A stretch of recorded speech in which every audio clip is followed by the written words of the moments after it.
Hi guys, in another video by Tech Pro. Apple's iPhone 14 Pro Max is set to be the phone that could shake up the iPhone range by potentially bringing in a notably different design from the iPhone 13 Pro when it launches at the leaked Apple September event, predicted to take place on September 7th. The iPhone 14 Pro and iPhone 14 Pro Max will truly be in their own league this fall. And that's because Apple is reportedly reserving the biggest upgrades for the new Pro lineup. Before we get into the Max though, it's important to recognize what you could be missing out on if you don't go the iPhone 14 Pro route.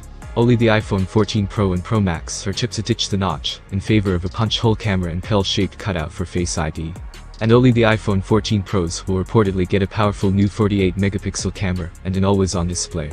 Well, for one, the iPhone 14 Pro models are expected to get a $100 price hike. That would bring the price of the iPhone 14 Pro to $1,099 and the iPhone 14 Pro Max to $1,199. Meanwhile, Apple is expected to kill the iPhone mini in favor of a new model called the iPhone 14 Max, give shoppers the big 6.7-inch screen of the iPhone 14 Pro Max for a much more affordable price. The iPhone 14 Max is tipped to cost $899. The iPhone 14 Pro Max will be joined by a larger Apple smartphone in the form of the iPhone 14 Max. Aside from that, the rears of all four phones look set to be similar to their predecessors, with the Pro mode sporting a trio of rear cameras and the standard phones sticking with two snappers.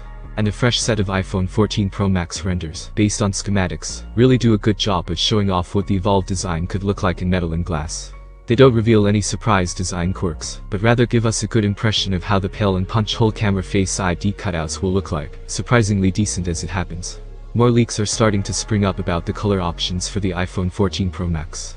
A Chinese leaker claimed that alongside the familiar graphite, silver and gold Pro iPhone colors, the new option for this year would be a dark purple.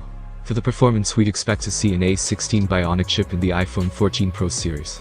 The iPhone 14 Pro could be the phone many of us have been waiting for, with the Pro models tipped to offer a real evolution of the iPhones we've seen over the past few years. Thanks for watching, and see you in another video.